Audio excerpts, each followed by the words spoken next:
we're not going to use many jibs in this race. I mean, the beat out of the harbour is probably about the only time we're going to be on the wind. Look, it's still unfolding a little bit, but there's certainly lighter wind conditions, and there's probably going to be a few parking lots out there, and it's all about avoiding the parking lots. Who would you say is your pick as it stands now for handicap? Gee, we'd probably be looking at the boats a bit bigger than us as our bigger risk factors for the race. So maybe Wild Oats 10, winning appliances.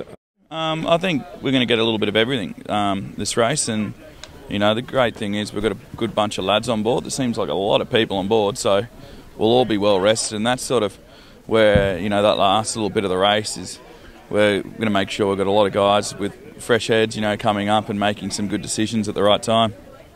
You know, it's easy to say, you know, the Ichi barn or teasing machine over here, but yeah, look, I hope, you know, I think the girls could get up on Wild Oats 10. You know, I think they're a real dark horse. You know, they're a real, watching them out the other day, they're very slick. So, you know, that's probably my pick.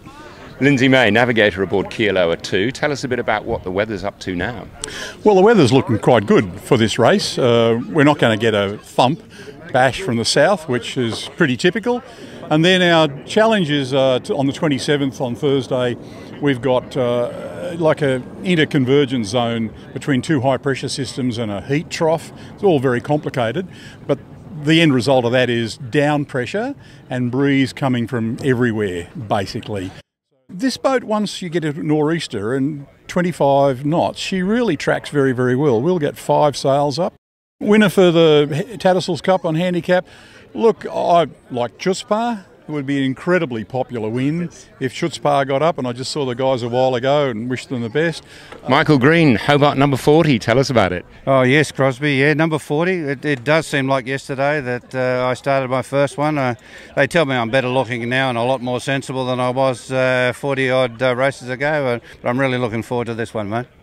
And plenty in store for tactical decisions on the way down? Yes, this is most probably the most tactical race we've had for the last 7 to 8 years.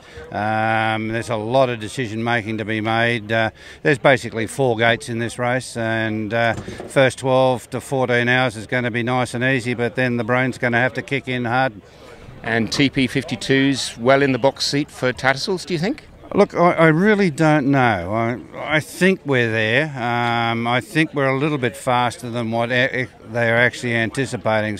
I still don't think the 60s and 70s are going to get away as much as they think they are.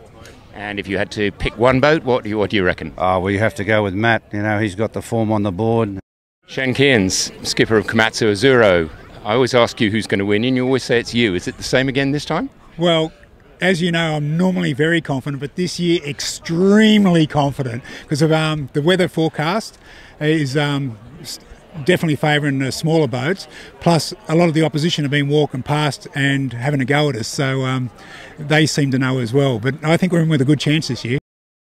It'll be tricky for the big guys and even the middle of the fleet, but fortunately, us being slower, we tend to carry it down all the way to Gabo. So we're very confident to get into Bass Strait and then just see what happens from there. And hopefully we see some of those 50-footers. And if they see us, most of them they get depressed and retire. I think the winner will come out of Division 3 or 4. Right. And yeah, Ed Soltis in the Sydney 36, and you got old crafty Michael SPIES, 41 Hobarts in Mark Twain, another S&S.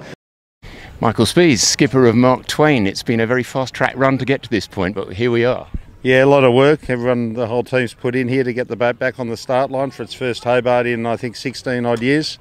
This will be the boat's 26th Hobart race, so yeah, big challenge to get it here and re-engineer a few things and try to bring it into this century. The models are still a bit not absolutely converged yet, so you know, I think if you asked any boat in the fleet here, that they'd be saying the same thing. You know, it seriously could be a big boat race, a mid-boat race, or a small boat race at this juncture.